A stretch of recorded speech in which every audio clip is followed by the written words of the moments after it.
सुप्रिया श्रीनेत ने press conference कर बताया कि संघ नेता शांतनु सिन्हा ने ही बीजेपी आईटी सेल के सरगना अमित मालवीय पर यौन शोषण का आरोप लगाया।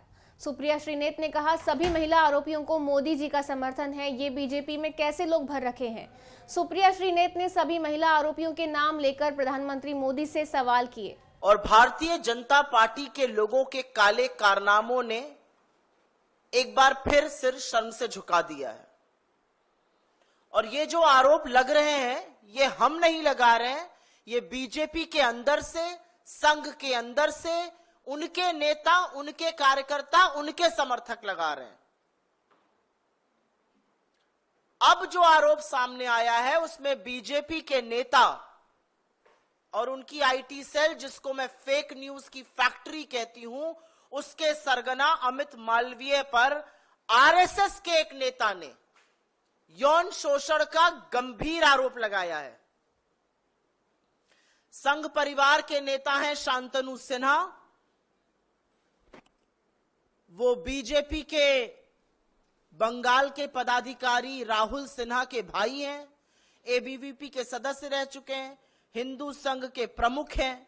उनका कहना है कि बीजेपी आईटी सेल के प्रमुख अमित मालवीय बंगाल में औरतों का यौन शोषण करते हैं, और सिर्फ 5 सितारा होटलों में ही नहीं, बीजेपी के दफ्तर तक में ये काली करतूतें चलती हैं।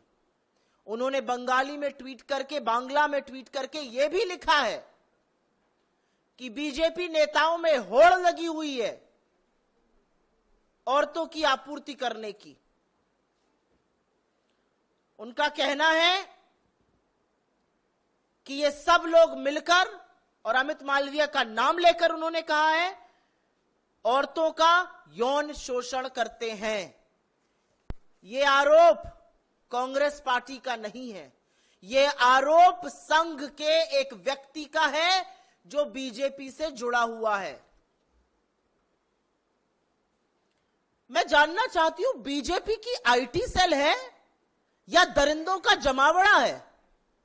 आपको याद होगा उत्तर प्रदेश के आईआईटी बीएचयू का वो गैंग रेप कांड, जिसमें सक्षम पटेल, कुणाल पांडे, आनंद चौहान जैसे लोगों का नाम आया था। ये सब शीर्ष नेतृत्व ही नहीं, प्रधानमंत्री मोदी के बड़े करीबी लोग। लेकिन ये बीजेपी की आईटी सेल के संयोजक, सह संयोजक और उसके सदस्य थे। तो दरिंदों का जमावड़ा है क्या बीजेपी की आईटी सेल? आज सवाल इस बात का है, आज सवाल इस बात का है कि बीजेपी की आईटी सेल में कैसे लोग हैं भाई? एक ध्रुव सक्सेना था, आईएसआई की मुखबिरी करते हुए पकड़ा गया था, हिंदुस्तान में मुखबिरी करता था आईएसआई के लिए। ये किन दरिंदों से, किन लोगों से भरा हुआ है बीजेपी की फेक न्यूज फैक्ट्री, बीजेपी की आईटी सेल? और बीजेपी में कितने महिला विरोधी लोग हैं भाई? हाथरस से लेके लखीमपुर, लखीमपुर से लेके उन्नाव, उन्नाव से लेकर चाहे वो उत्तराखंड की अंकिता भंडारी हो, चाहे वो गुजरात की बेटी बिल्किस बानो हो, चाहे वो इस देश की सबसे होनहार खिलाड़ी बेटियां हो, हर बार आरोपी बीजेपी का नेता। कभी कुलदीप सेंगर, तो कभी चिन्मय आनंद, तो कभी ब्रजभूषण, तो कभी अंकिता भंडारी का हत्यारा, जिसके पिता बीजेपी के नेता हैं। कैसे लोगों से बीजेपी भरी पड़ी है? और सवाल इस बात का है कि इतने गंभीर आरोप आपके एक बड़े पदाधिकारी के खिलाफ लगे, लेकिन एक शब्द नहीं बीजेपी की ओर से, कोई प्रतिक्रिया नहीं, कोई उस पर एक्शन लेने की बात नहीं। तो आज सवाल इस बात का है कि सुई टपक सन्नाटे का सच क्या है? किसको बचाया जा रहा है? क्यों बचाया जा रहा है? किसके कहने पर बचाया जा रहा है? अगर इतना बड़ा आरोप किसी बीजेपी के बड़े पदाधिकारी पर लगा है, तो बीजेपी का नेतृत्व क्या कर रहा है? नरेंद्र मोदी किस मुंह से महिलाओं की संरक्षण की बात करते हैं, जब वो संरक्षण हर बार आरोपी को देते हैं? और ये महज संयोग नहीं है कि फिर से यौन शोषण का आरोप एक ऐसे व्यक्ति पर लगा है जो सत्तारूढ़ दल में एक बड़े पद पर बैठा है, जो प्रचार प्रसार का एक तरह से प्रमुख है, जो नैरेटिव बनाता है।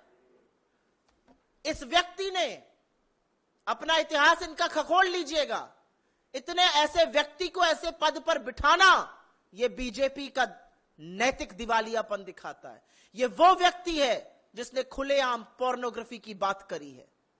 यह वो व्यक्ति है जिसने विपक्ष के खिलाफ झूठ, मनगढ़ंत कहानियां, हर तरह के षड्यंत्र रचे हैं।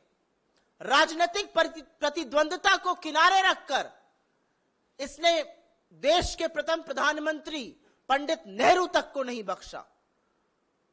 उनकी अपनी बहन और भतीजियों के साथ की फोटो को इसने दुष्प्रचार करके चलाया, लांछन लगाए।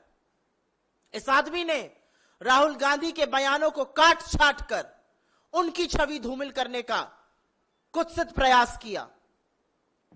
इस व्यक्ति ने तमाम मर्यादाओं को लांघते हुए सोनिया जी के खिलाफ, विपक्ष के तमाम नेताओं के खिलाफ दुष्प्रचार किया।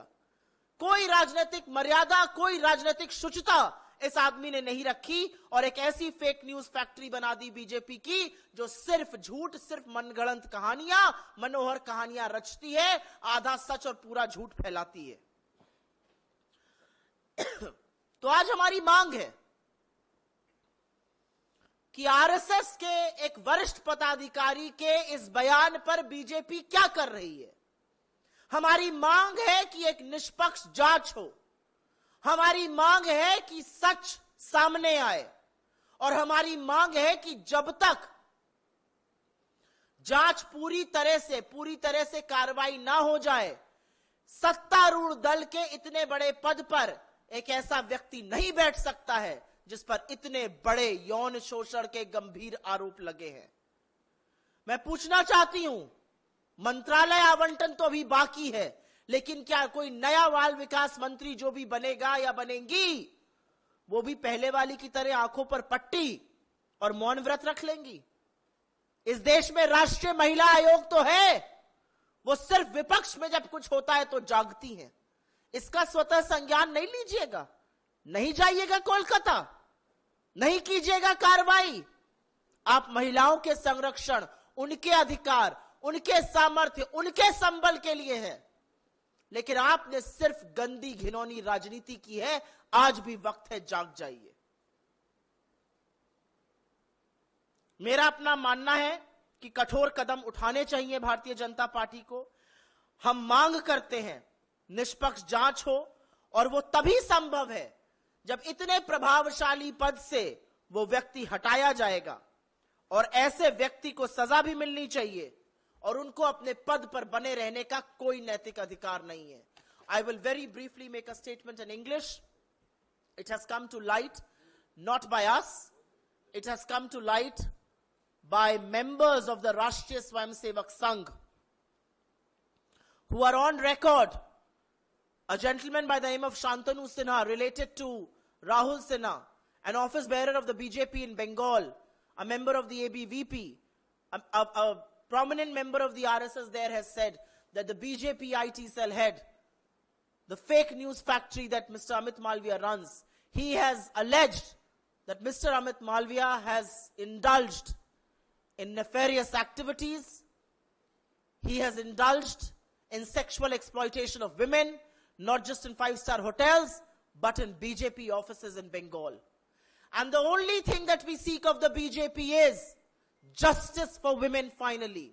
Whether it is Hathras or Lakhimpur or Shahjahanpur or our most decorated athletes or Uttarakhand or Bilkis Bano, the Prime Minister has consistently given political patronage and support to perpetrators of the crime. It's high time you stand with women. It's high time you stand with India's daughters.